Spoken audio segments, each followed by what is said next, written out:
Hey everyone, it's Shadan here again, one of the Dubai-based BCBAs at the New England Center for Children, and today I want to touch on visual supports.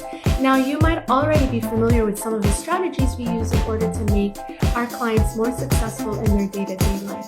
An example of that can be a first-then board.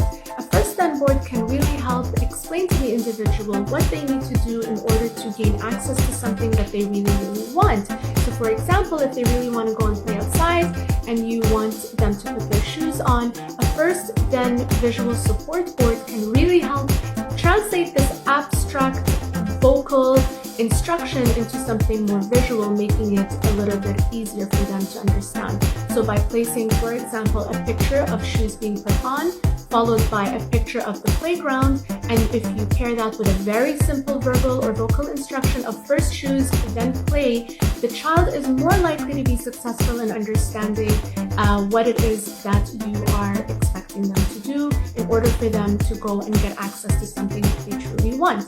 Another example of that is an unavailable sign. So this can help individuals understand that while an item is present, it is currently unavailable to them. And it could be something as simple as a red circle with a slash around it or across it. And you can even pair that with a first-then board. So for example, you can put an unavailable sign on their favorite ice cream, pair it with a first-then board to explain that first dinner, then ice cream. So now the expectation is set that you must eat dinner first before you get your ice cream. It also explains to the individual that you will be getting your ice cream. It's not that ice cream isn't there forever. It's just a matter of having to wait for dinner. So immediately you can kind of see how you're more likely to have this individual be successful in attaining those expectations now that they're explained to them a little bit more easily. Now, I wanted to more importantly touch on how important it is to use these visual supports consistently for the success of this individual. Now, you might not realize how much we as adults rely on visual supports every single day.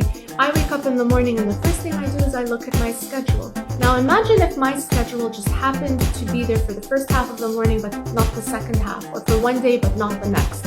You can bet that I am going to miss some really important meetings, and I am just not going to be successful in my day-to-day life. I am not going to be engaging in the things that I want to be engaging in. The same rule applies to individuals who are using visual supports that may or may not look just like ours. So it's important to remember that if you are using a visual support, even if it's something as simple as a first-then or an unavailable sign, it is so important that you use it consistently.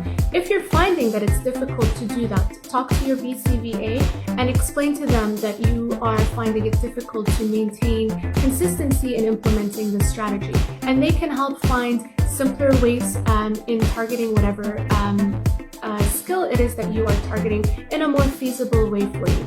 But just make sure that just like you like to have your schedule or your stop signs or all of these great visual supports that you rely on in your day-to-day life, that you do the same and maintain the same consistency for your child as well in order for them to be just as successful as you are.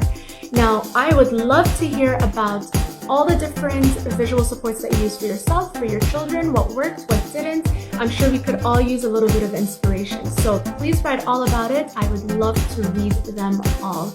Can't wait to see you until next time. Bye-bye.